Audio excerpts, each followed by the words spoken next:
Whatever people want. Whatever people want, exactly. And what the people want is to hear from you, Konstantin, host of Inside Russia. We are live with Konstantin. Hello, everybody. Здравствуйте, как дела? How are you? I am good. Well, there's a lot here to really talk about. Given you're focused on the economy, right? Well, not just on the economy, but, primarily on the economy.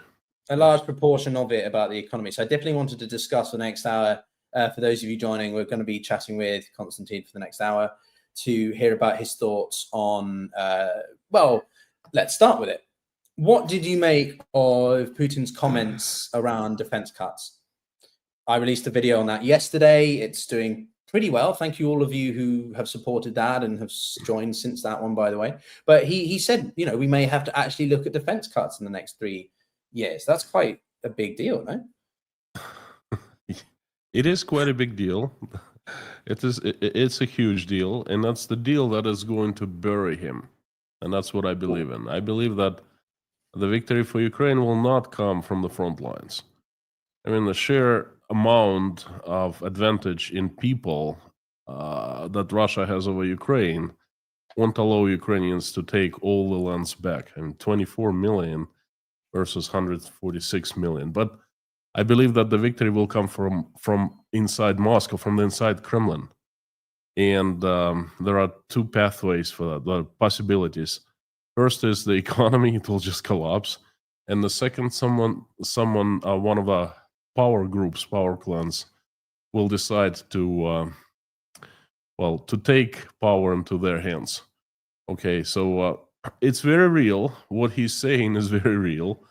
Putin has been increasing military spendings for the last 3 years, and he simply cannot do that any longer because, we talked on this channel with you at least twice about that as a huge problem in Russia's economy. It's not sustainable, it's losing money, and it's out of reserves.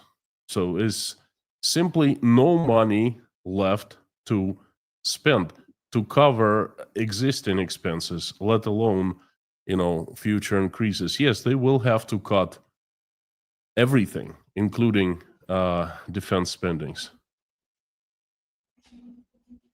But why do you think he said it now? Is it to do with fiscal versus monetary policies that are finally coming to a head? We've had the central bank making some quite effective policies in the past, but clearly Putin's fiscal spending is going against the policies that the central bank have been trying to implement, right? They're at loggerheads, right? It's been a mess. It's been an incredible mess. The central bank received an order from Vladimir Putin to keep the inflation under control, well, fairly low. And that's what it's been trying to do in the last 3 years. At the same time, well, you're economist, you're a high-level economist, so you know that it's impossible to keep on increasing spendings and keep on printing money and at the same time trying to control the economy by increasing the interest rate. The contradictory things.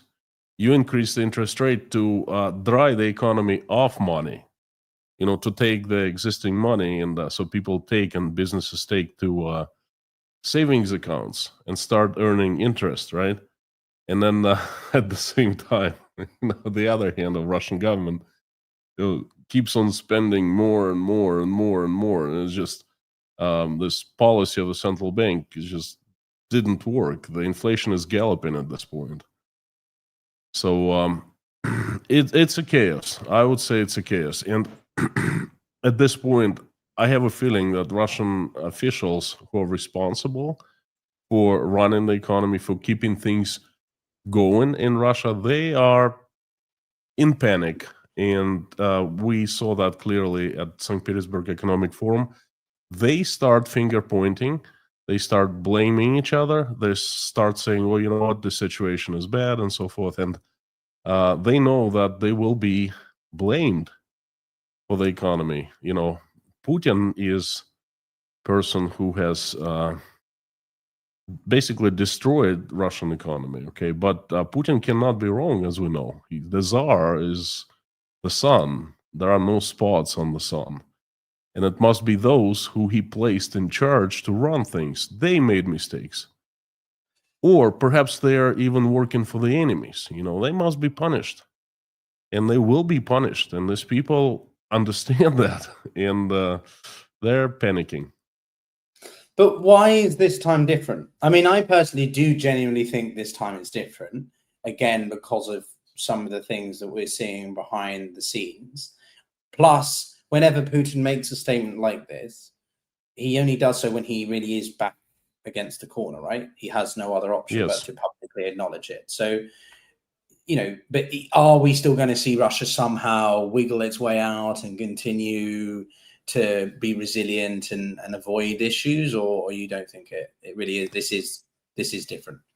Peter, this is different because one simple reason for that: there's no money.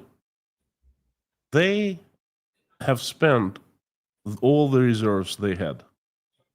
And for some time, they were enjoying nice oil and natural gas, well, mostly oil, revenue stream from high oil prices. Back in 2022, they made tons of money.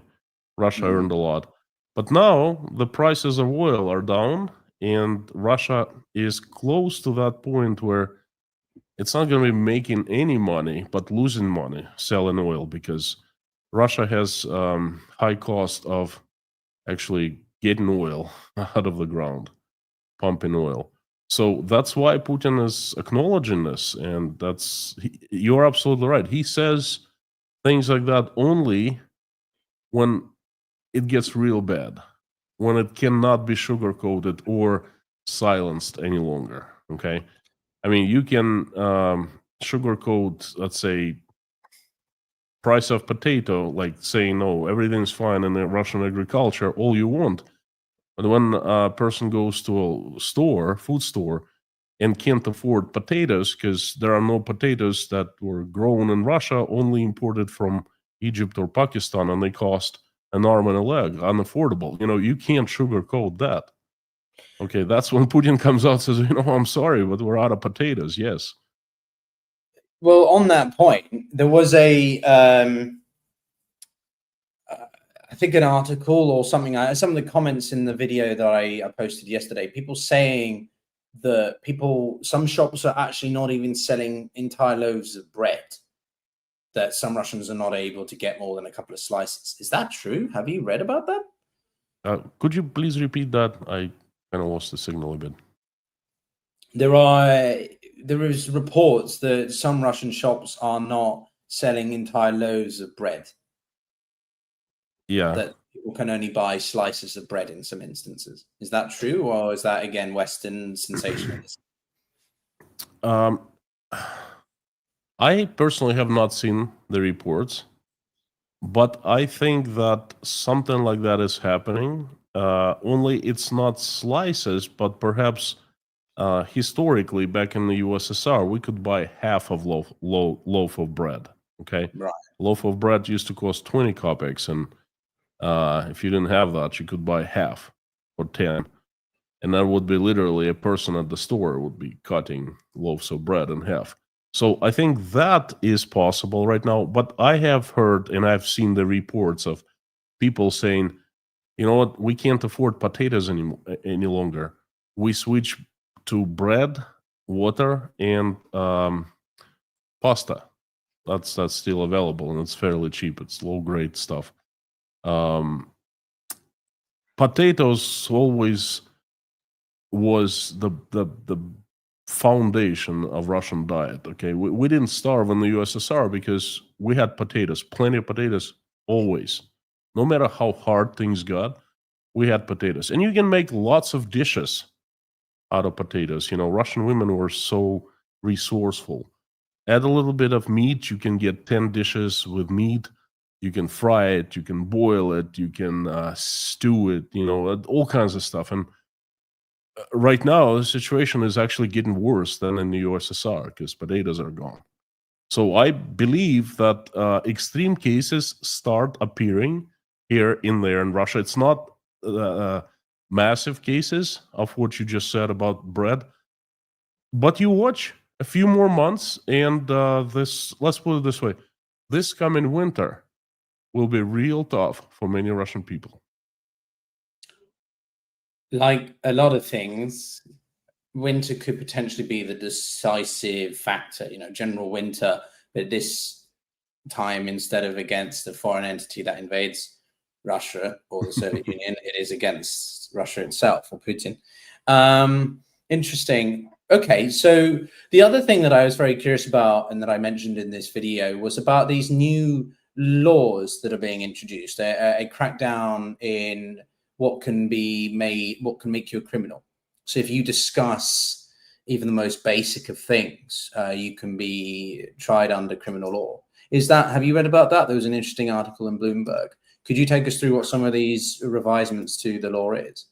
Piotr, not only I have read about it, I follow these laws. I follow how they make these laws, introduce, they do readings in order to make a bill of law. You need to go through 3 readings in the parliament. So I follow them, and that couldn't have been closer to the truth. Okay, the goal right now is this: the money is gone. When there's plenty of money and there's authoritarian state, then the state showers everyone with money to silence them. Okay, and people don't stand up and speak up because they have fairly good living. That's what happened in Russia in the previous 15 years. But then when money is gone, people start getting up and speaking up. And then you need something to contain them with. And that something is the system of suppression or oppression. You need legal base to actually silence people. All these laws are made for scaring people into keeping silence. Because if they know that they can get arrested and charged with a crime for just speaking on the most basic things, saying, "Oh, potatoes are unaffordable these days." Oh, you just spread a fake. 7 years in prison. And then they make you a poster case. They show everyone in Russia on all the news, look, this man got 7 years in prison for spreading fakes of wonderful potatoes, something like that. And everyone understands. And they're like, well, I'd better keep my mouth shut. Okay. Yes, it's pretty bad. I think it's even worse now than in the USSR. Because in the USSR, at least, they didn't arrest you without you breaking the law. Okay. Now they can do that. I mean, look at this massive arrest that happened just a couple of days ago in Yekaterinburg with Azerbaijan people. 50 of them were arrested and 2 died during the arrest. What did they get arrested for? For a crime committed in 2001 that was investigated and prosecuted. I mean, come on, give me a break. So it's bad. Okay. Well, sorry, I'm listening to that, but Ollie Studio 45 asked, we need a poll on whether I will look like you in 20 years.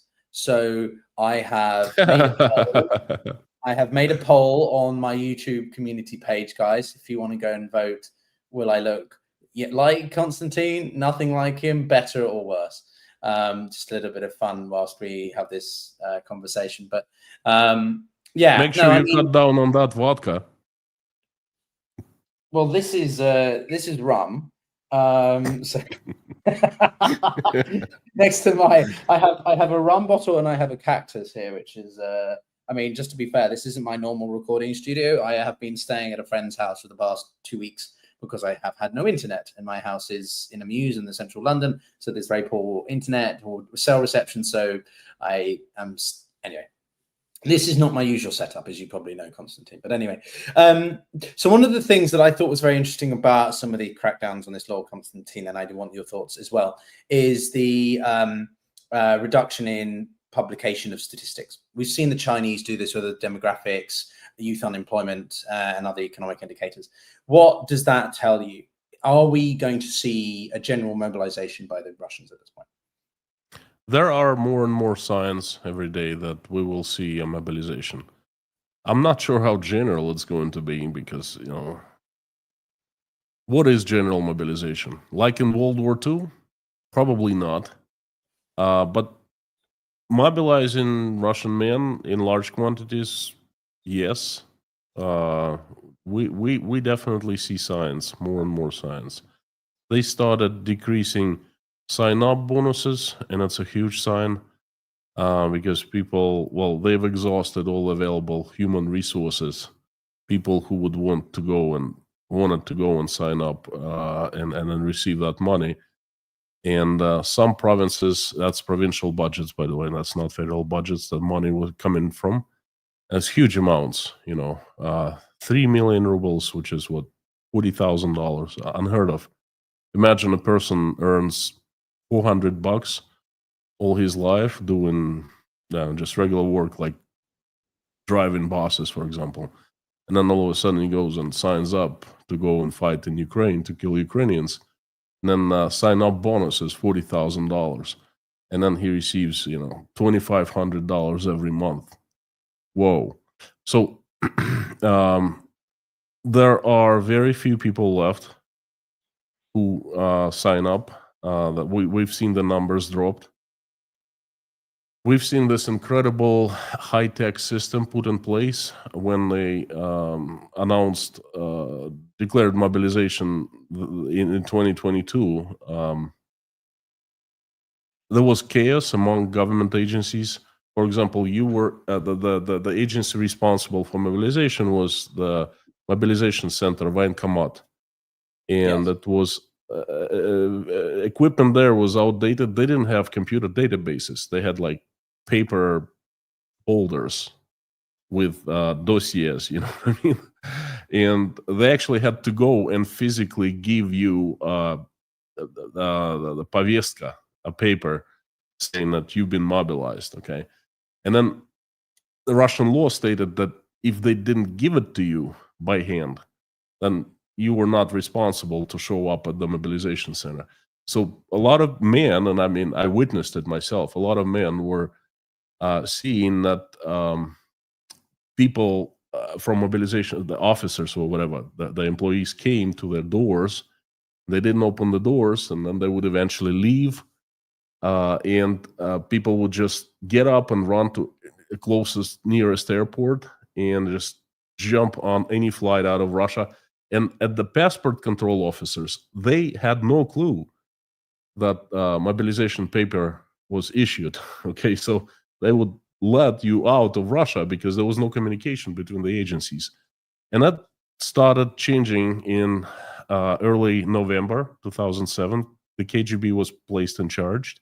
There were different executive decrees signed by Putin to create this one database, one electronic system that would keep track of all Russian men and would allow the authorities to easily mobilize. For example, right now, the system is working and it's working well, and they don't have to give you any papers any longer. They just put a check mark right next to your record in the database, and that's it. You're mobilized. And you don't even know about that. They sent you email, but you don't have to read that. You're already responsible to show up at the mobilization center. And if you don't show up within 7 days, they revoke your driver's license. They put lien on your bank accounts. You won't be able to buy or sell a property, and so basically they limit your rights. And it's really hard to live like that. Okay, so well, I was gonna drop a question in from Elise, who's a frequent contributor, and nice to see you on the stream. But do you know if draft age men are still leaving, or was the exodus mainly in the response to partial, which was more like full general mobilization, wasn't it? What was the partial draft? It was 200,000-300,000, right? And that was how many Russians fled to Georgia and similar countries? It was like 3 million or something, wasn't it? Elise, it's a good question. Well, I know the answer. I'm a part of that wave of Russian men who left during that period. This is how it went. A lot of people disagreed with the war in Ukraine. They disagreed with the actions Russia was taking against Ukraine. They basically disagreed with the crimes. And a lot of people started thinking of what to do next. But it's really hard to leave your country, to get up and go, emigrate, where, why, how, especially if you have a family, you have a career, you have a job. What do? And then a lot of people started thinking about that. And when mobilization came in 6 months later, in September 22nd, that was a kick in the butt for millions and millions of men, for me. That was when I made the decision to leave. I was very afraid that they would use this excuse to dispose of me. Okay. I saw hundreds of thousands of men leaving, and we all left without any idea what are we going to do there. We just one purpose: to cross the border, to make it to the passport control, so they let you out and land someplace safe. And it was very hard time. Most of men leaving back then in the 2 months who left in September and October, November, they were running away from being mobilized and sent to kill the Ukrainians. It's not 300,000. Official number was 300 plus thousand. I think 320,000 men were to be mobilized. There are unofficial numbers, and I cannot confirm them, but around 1 million people were mobilized. Again, the Ministry of Defense gave us 300, I think it was 320. And then they didn't stop the mobilization. Vladimir Putin was announced that, okay, it's enough. I think it was in November. We mobilized all people we need. And then he was asked, I think by reporters, whether he was going to sign a paper saying the mobilization stops. And he said, no, we consulted with attorneys and there's no need. We just stopping it by saying it stopped. So on paper, it's still going on. And I know for sure that the people still get mobilized. It's been 2.5 years and it's still going on. Not in numbers like we saw back in fall of 2022, but still here and there, they mobilize people. And of course, the mobilization was replaced with, I call it buying the souls of Russian men with large amounts of money offered to sign up and sign a military contract with the Ministry of Defense. Well, okay, go for it. Sorry, did I interrupt you? That just to finish, back then, most left due to the mobilization, the immediate threat of getting mobilized and sent to Ukraine. And after, people still leave Russia. It's not like the exodus. It was a massive exodus in 3-4 months back then. And then they kept on leaving. They still leave. It's just not in such big numbers. People who leave now, it's a different breed. They are prepared. We left unprepared. We left I was looking for a ticket anywhere out of Russia. There were no tickets on the 25th of September. I was looking for, flights to just anywhere. And I figured once I get to just any destination, then I can book another flight, let's say to Uzbekistan or Kazakhstan, But now people sell everything. They prepare, they find jobs. They know exactly which country they're going to. They study immigration laws. They prepare a place for them, and they move to a place. It's like prepared immigration. What happened back in 2022 was emergency exodus. Okay, so that's a little different. But it's still going on. Families, back then it was just men, and that we were leaving our kids and wives behind. And they joined us later. But now it's usually families with children leaving. So I hope I answered your question. Yeah, I think you certainly did. It was a expansive one, but it makes me wonder to the extent by which how much are the Russians going to clamp down on this even more? Because at the time, general mobilization, or partial mobilization, was seen as a real trigger point for a lot of backlash in Russia, because people, and what it seems to have happened now is that the Russian government are paying absolute premiums to get more men to sign up. I can't remember exactly what the salary was, but sort of sign-on bonuses were in the region of $15,000 to $20,000 or something insane. Up to 40. They are not at peak any longer. As I said, they started lowering the bonuses, but when at the highest peak, it was around 40, from $30,000 to $40,000, depending on the province, because every province sets own rules. But now they've been cutting and the cuts have been dramatic. They usually have the bonuses. Used to be able to get 4 million, now you get 2 million, just like that. They were increasing bonuses gradually over time, over 2 years, by 200,000-300,000 rubles every step, every increase.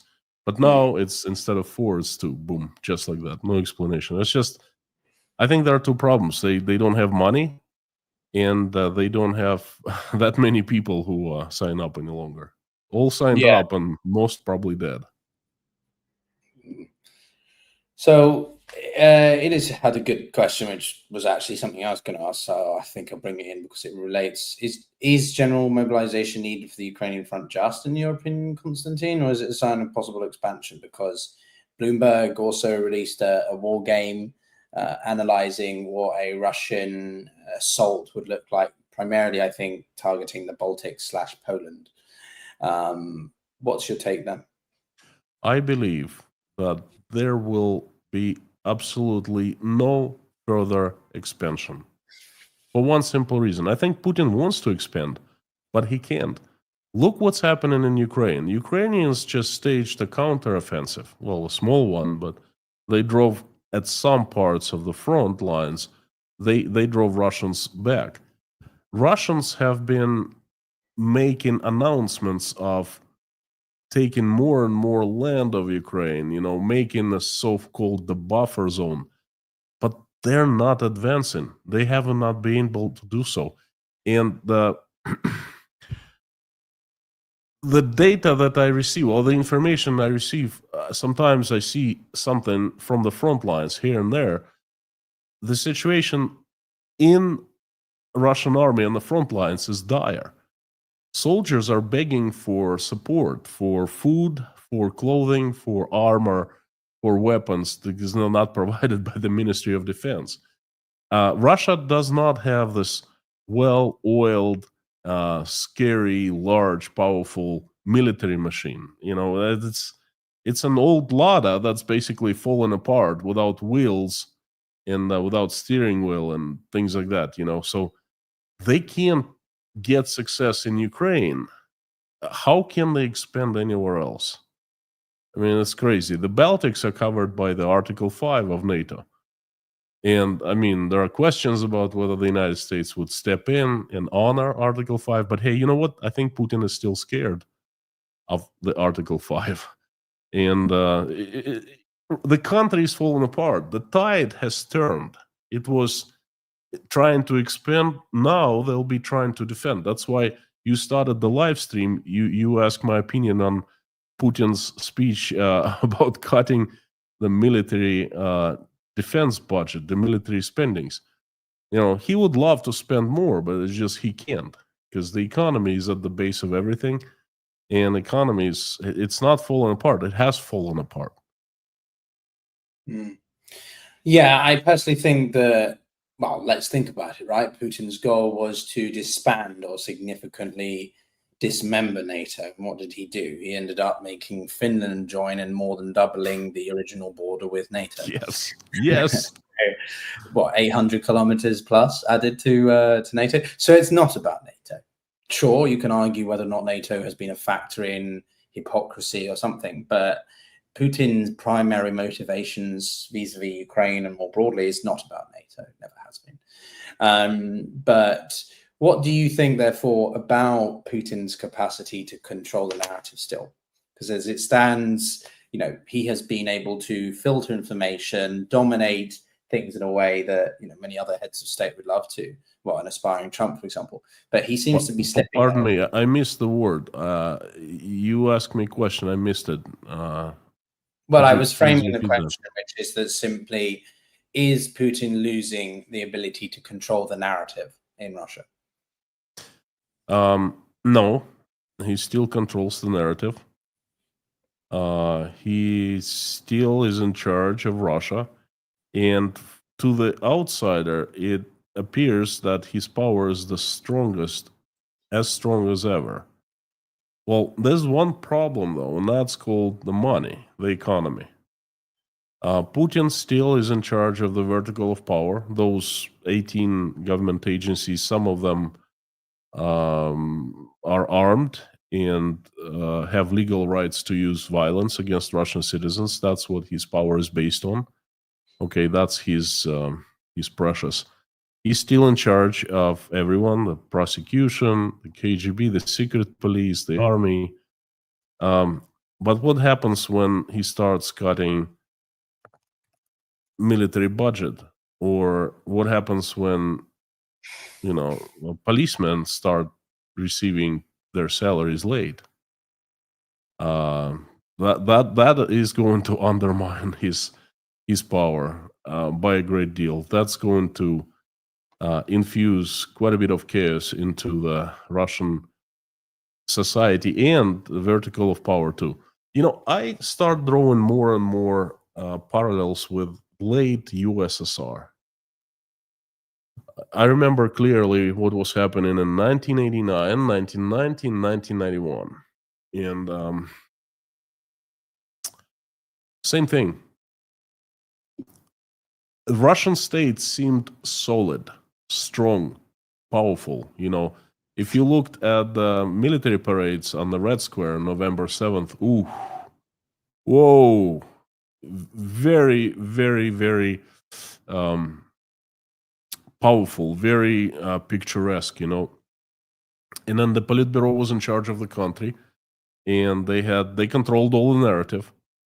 But the economy was doing so miserably that people actually started speaking up, standing up and speaking up against the state. And despite that, everything seemed fine, even in the summer of 91. And then just like that, the USSR fell apart in 3 days. Just like that. And I think the similar thing will happen to Vladimir Putin and his regime.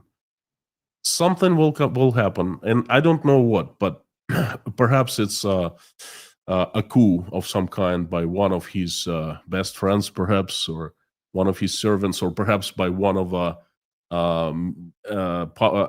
government agency that would make a deal with another one, combining the forces, things like that. I don't know, but something of that kind of event will happen, and Putin's Russia will fall in a matter of days.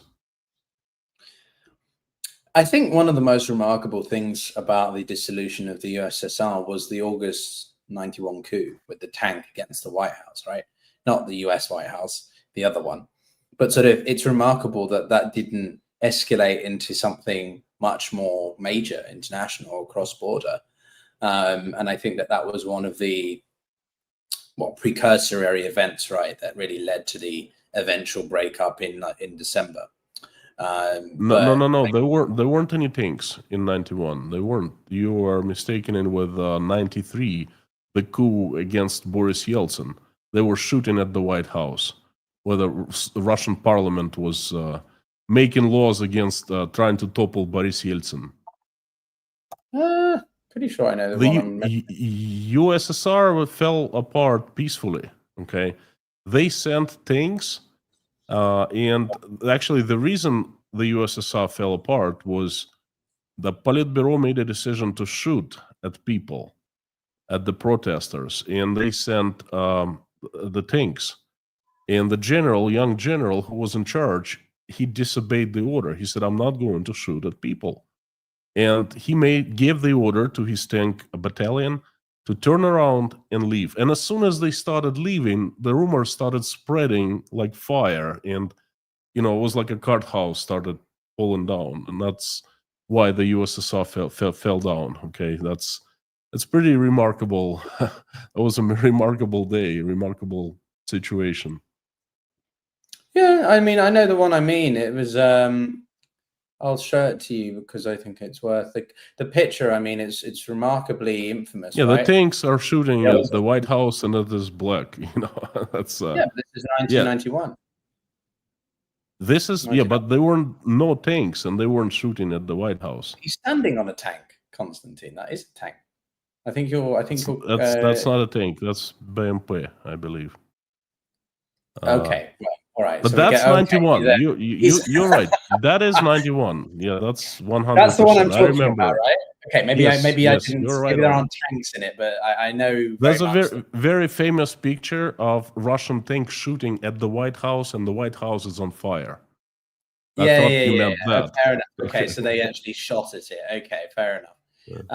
But I was very much specifically referencing that moment when Yeltsin stands on the military vehicle and addresses the people in defiance because the Communist Party attempted to overthrow Gorbachev. That's what I was talking about.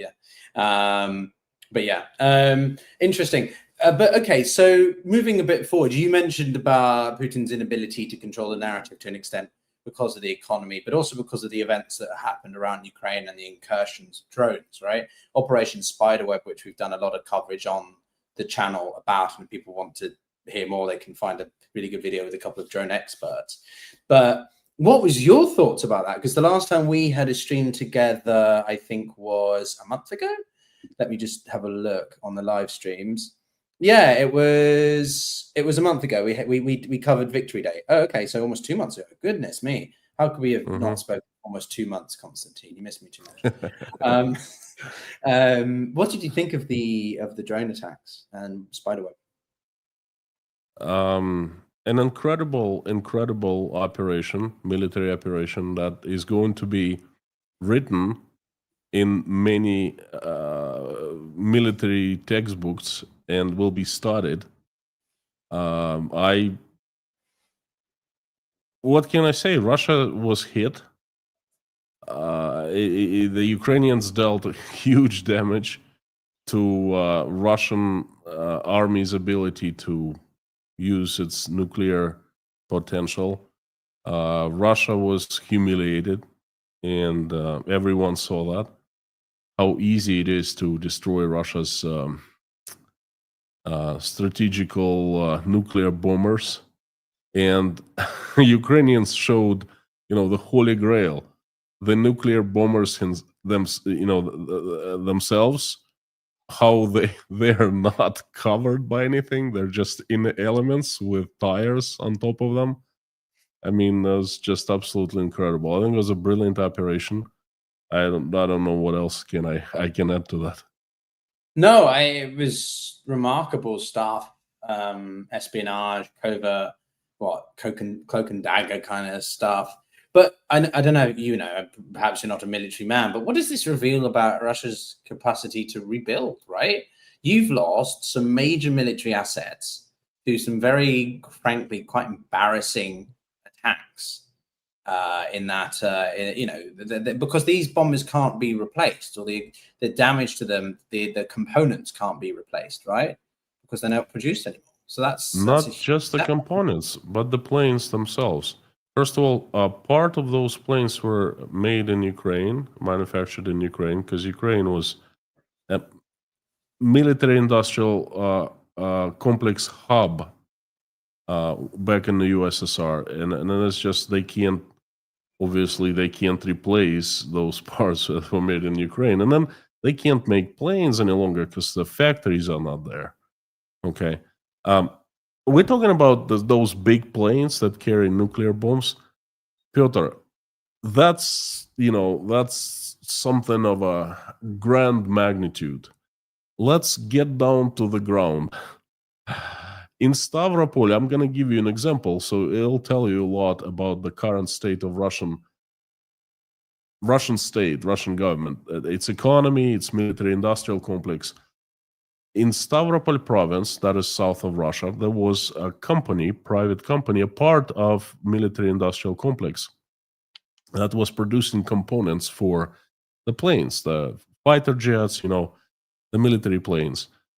And they're closing doors. That's the only factory in Russia that produces certain components. They're closing doors and ceasing operations because they go in bankrupt. They have Russian Ministry of Defense contracts that they cannot fulfill because Russian Ministry of Defense hasn't paid them for the components delivered. And they're closing the door and they're declaring bankruptcy.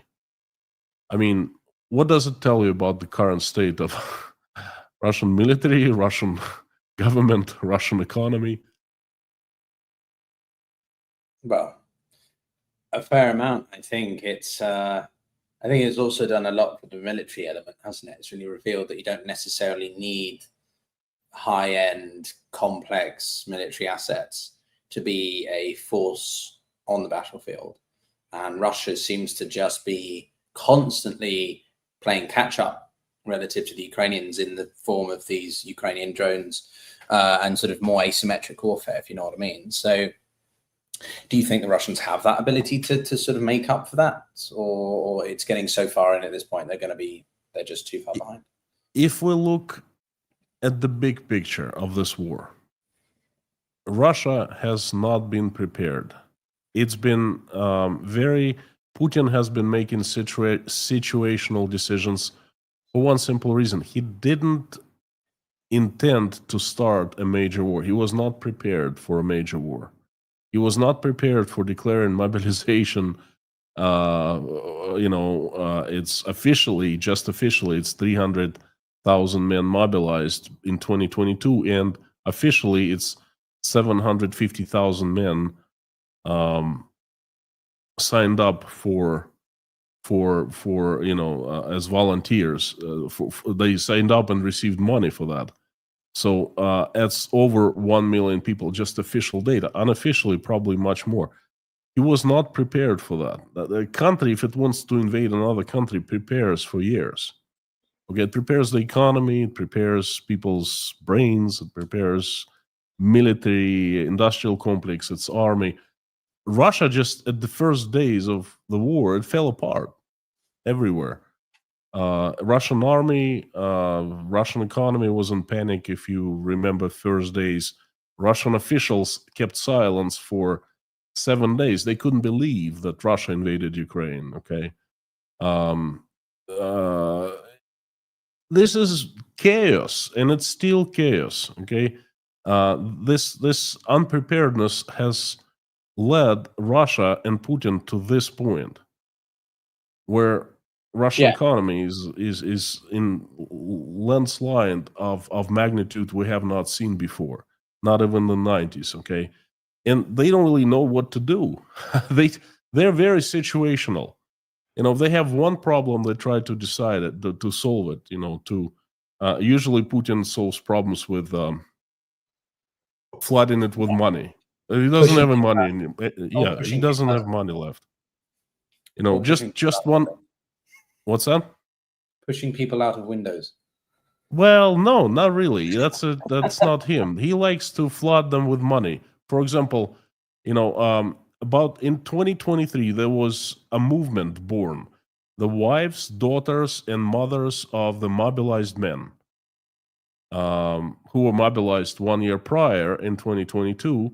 And they, by the time they had spent 1 year in the front lines without any rotation, days off and so forth. And they started rising up and getting together, and they formed sort of like a union of, mothers and wives of the mobilized. And instead of using violence, and they were very loud for some time, but then they kind of like went silent. Putin flooded them with money. That's his way of solving problems. They were given big compensations, and that's it. They're not a voice in Russia any longer. That's how he takes care of things. And of course, that when that doesn't work, then people fly out of the window. But they're just certain people fly. They don't fly massively. At least so far, they haven't flown. The people from Gazprom who know where the money went from certain contracts, to certain bank accounts. That kind of people usually fly out of the windows. The generals fly out of the windows. Yeah, it was more a tongue-in-cheek joke, but certainly Putin controls the flow of money for sure. He doesn't have any money left. He can't control. He comes out and says, "That's what we started the conversation." You know what? Yeah, we need to start cutting our expenses. It's the first time you heard it from him, right? Yeah. He never said that before because there was plenty of money. He was swimming in money. Well, he's Not any supposed longer. to be the richest man in the world. But what do you think about the level of morale in either army at the moment? After hear from Yasin. From what I see, the materials come, the videos and the stories come from the front lines. The soldiers are left alone. Their commanders just, for one purpose, they are to make money. And then they might make money in different ways. They extort money from soldiers because, hey, soldiers are rich now. They make lots of money every month. They get paid handsomely. There's a lot of drug trafficking, and if you're in Russia, you'd see it. The people, just regular Russian people, they collect donations for our boys on the front lines. And I think half of them are scammers, but then still at least half, they just try to help out soldiers in the front lines. Some of their relatives and some just, they think they're good hearts, helping the boys. That tells you a lot. I mean, have you heard of any other army living off donations of the citizens? I mean, Russians are paying taxes. They don't have to give donations to maintain the army. The taxes are supposed to be the maintenance. They pay taxes, and on top of that, they give donations to buy drones, to buy helmets, to buy body armor, to buy food for the army.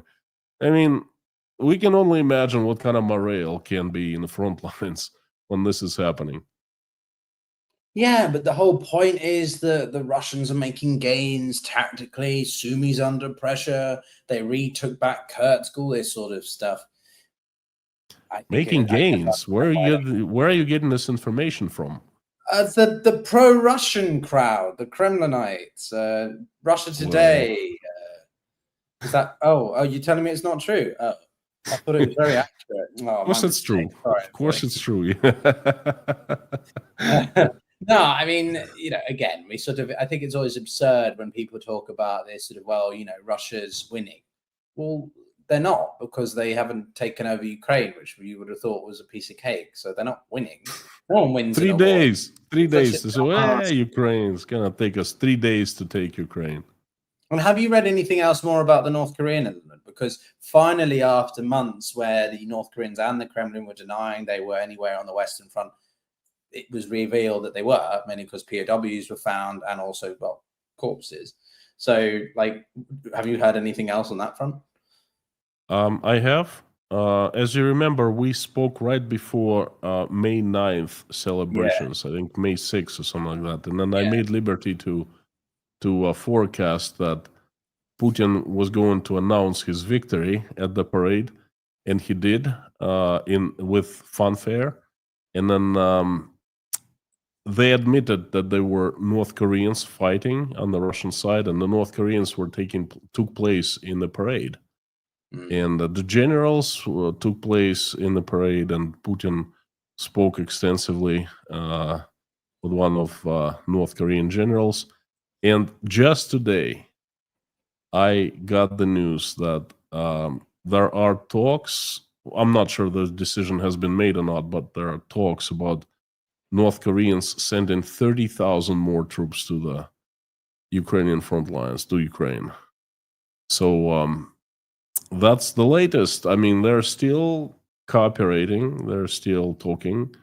And I think the North Koreans will be coming more and more. And it just tells you that Putin is severely out of people. because the last time the North Koreans came to liberate, to help Russians liberate Kursk province, part of Russia, they didn't have people for that. Imagine that, as everyone was involved in the front lines. Okay, so they asked for North Koreans, and North Koreans failed to do that. And now they're asking for 30,000 more, or 35. Don't quote me on that, but that's quite a large amount. Just tells you the situation in the Russian army and in the front lines. Well, the initial contribution was 10,000. To commit 30,000 is, well, I mean, the North Koreans have upwards of 2 million. I can't remember the exact figure. I think they're the biggest standing army in the world, other than the Chinese. So 30,000 is not necessarily a big deal, but it's a sizable deployment to the war when Russia is losing, what, soldiers, thousands by the week, be them maimed or killed. Wow, that's sizable. We'll have to wait and see if that makes any impact. But like, is that to try to invade Ukraine from that area, in and around what's the main town in Ukraine that's just over from Kursk? Yeah, is that the objective there? No, wait, Kharkov. That's Kharkov. Is that around Kharkiv? Really? So, wow. Do you think that could be a big boost to the Russian side then, in terms of morality? I'm not a big expert on anything military. Well, certainly, just using common sense, that would be a big boost.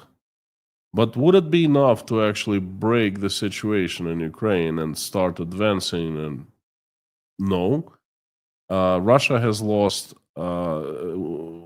It's in pretty dire shape right now, I think, and the Iran pulling out of Russia's supply and military supply chain is also a huge blow. I think this is why.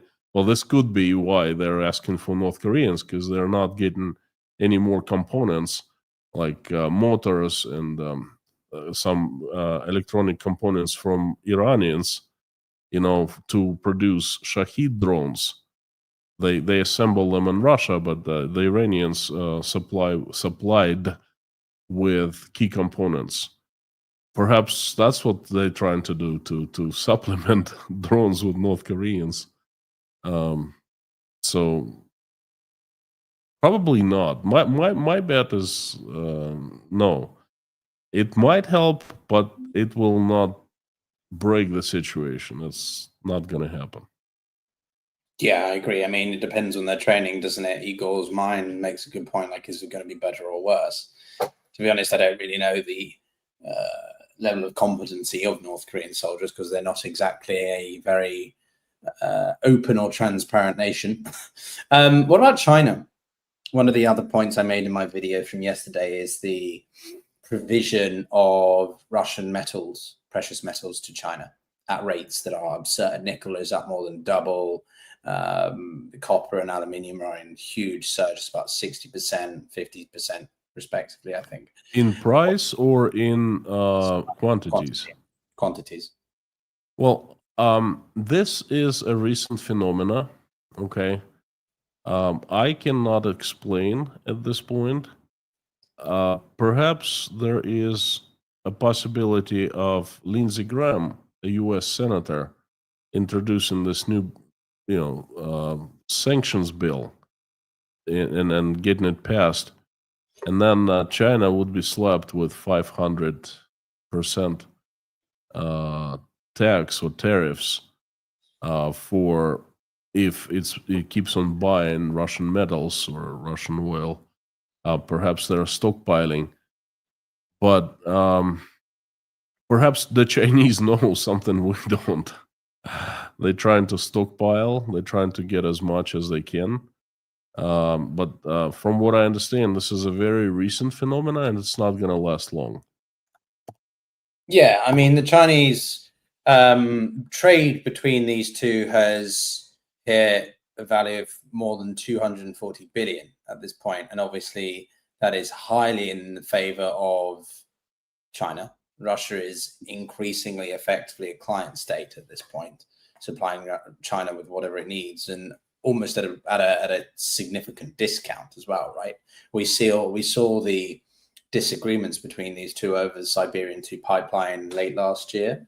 And well, I think it illustrates just how much the Chinese don't hold any actual intrinsic value to the Russian relationship, just very much transactional, very much exploitative, and based on strategic and self-interest. That's it. Even if they are a good counterweight to the Americans or the West, if they can exploit more from Russia but to better themselves, they're going to.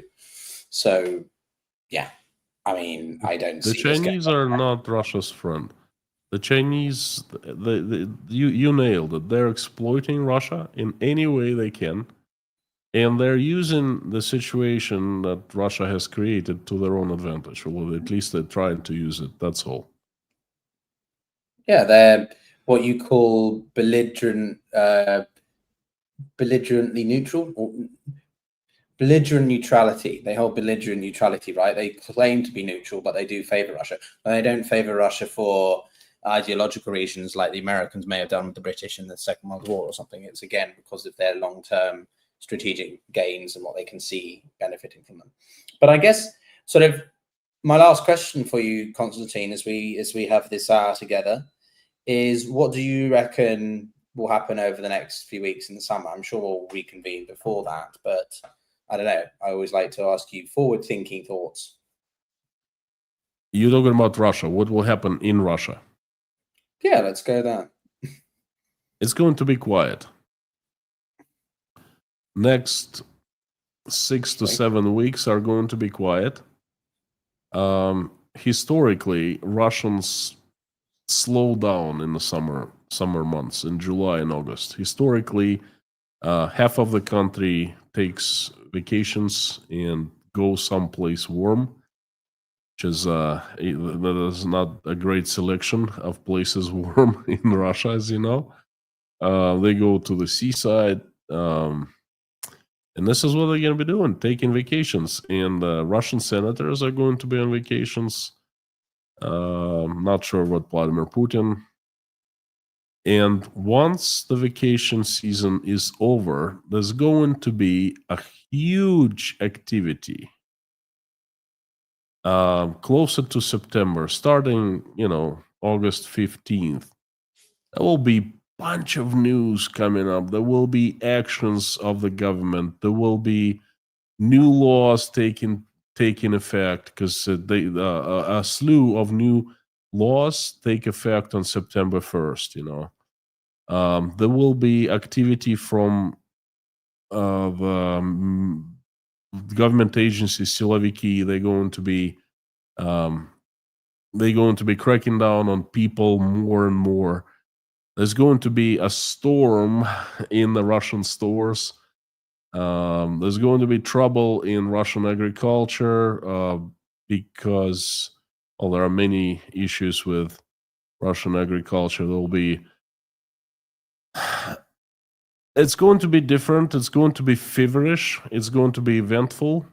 And I think we are seeing the latest stage, the last stage of the country that was known as Russia, and now it's Putin's Russia. We are seeing the last, I can say, last chapter. Perhaps it's the beginning of the chapter, but it's the last chapter. The winter will be very tough. The utilities will be failing. People will be showing their disappointment more and more. Inflation will be galloping. Massive layoffs are coming among the government employees because there's simply no money to pay salaries. Printing press will be working like crazy. Also, all these not so wonderful things will be happening. So let's talk next time around mid-August, and we will see whether I am right or I turn out to be wrong about this 6-7 weeks of, Well, there you go, guys. relative calmness. Me and Konstantin is choosing my own stream dates for me now. He loves it so much. He cannot I enjoy But- the conversations, you know. Hey, likewise. Well, it's just my sense of humor. But Jodes actually said a question or sort of point on this. Like, do you think North Korea will be Russia's new favorite vacation spot? So maybe some of the senators or members of the Duma are heading to North Korea. Who knows? Well, Jodes, good to see you. And I tell you what, you are not way off, because they just started selling railroad tickets, you know, from Moscow to Pyongyang, the capital of North Korea. Well, the thing is, there's a little problem. They don't sell the return tickets. They only sell tickets from Russia to North Korea. That's it. Perhaps that's going to be a new thing, Piotr. You know, instead of flying out the window, they just hand you the ticket to North Korea without the return ticket, and that's it. Oh, what happened to that guy? Oh, he didn't come back. He liked it in North Korea so much, he decided to stay there. Pyongyang is just the new place for tech startups. It's just where all the fintechs are coming out. New guys competing with Silicon Valley, actually. All right. Well, thanks, guys. Thank you, Konstantin. It's been a pleasure. I look forward to having you back on that very specific time in late August that you have demanded. So we will be back before then. And I wish everyone a happy evening and the rest of your week. And we'll be back in another live stream later on. But, you know, with Konstantin sooner rather than later. Take care, everyone. Thank you. Take care.